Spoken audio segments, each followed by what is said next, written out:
In the spiritual exercises of St. Ignatius of Loyola, the individual making the retreat or the spiritual exercises is introduced to a set of rules, or I like to refer to them as tools.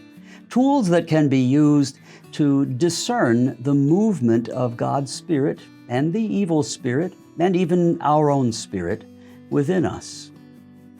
People ask me often, how do I know God's will? Well, that's what these rules for the discernment of spirits is all about. In fact, here's what St. Ignatius wrote about the reason for these rules.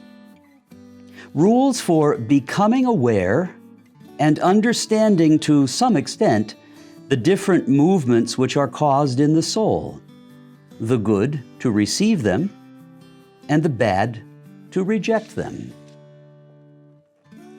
Note what St. Ignatius asks of us when we apply these rules.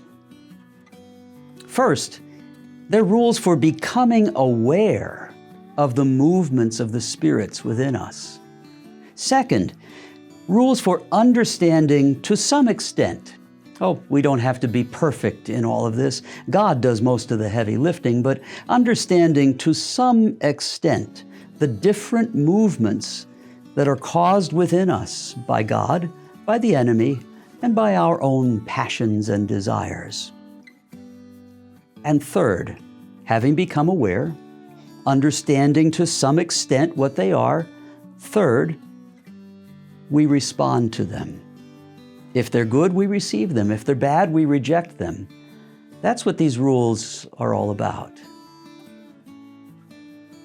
Knowing God's loving will is part of being free to pursue who we are meant to be in that will of God, free to pursue the strategy that recognizes I have nothing except that which was given to me by God, nothing of my own doing.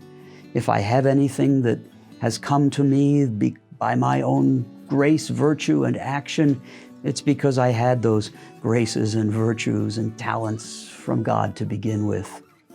And so I pay attention to how God works within me in order to know His loving will. That starts with becoming aware of the movements of the Spirit within us. So here's a question. What awakens your soul? What brings joy to your heart? And on the other hand, what saddens your soul? What saps the joy from your life? These are movements called consolation and desolation in spiritual language. Consolation is essentially anything that increases faith, hope, and love within us. Desolation, on the other hand, is anything which decreases those things. In becoming aware of the movement of the Holy Spirit, we should pay attention to those things that enliven our soul, awaken our soul, stir our soul, those things that cause us joy and wonder and excitement, faith, hope, love. In paying attention, on the other hand, to the movement of the evil spirit within us, we should pay attention to those things that detract from faith, hope, and love, those things which sadden us, that give us despair, those things that cause us worry and anxiety, those things that that force us to want to rely on ourselves instead of relying on God. That's the movement of the enemy. And then understanding what awakens our soul is the movement of God's Spirit. What deadens our soul is the movement of the enemy.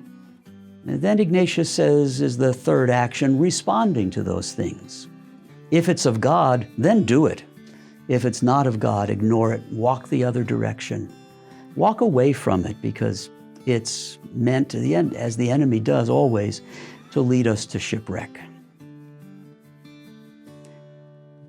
The first movements in the interior life of prayer are those which invite us to become aware of our feelings, our affect, our emotions. We're not meant to be afraid of them in prayer. Prayer is not merely a mental exercise. It brings the whole person together. It brings us together, mind and soul. So that in our soul, if we are stirred to excitement and passion and eagerness, that's of God. If we find, on the other hand, that we're worried, disheartened, and discouraged, that's of the enemy. Learn the difference. Learn to see that difference within you. Then, recognizing it, you can understand it to some extent. Don't worry if you understand it perfectly or not. And then begin to respond. Reject what is not of God. Follow what is. And find the joy in your life that comes from knowing God's loving will for you.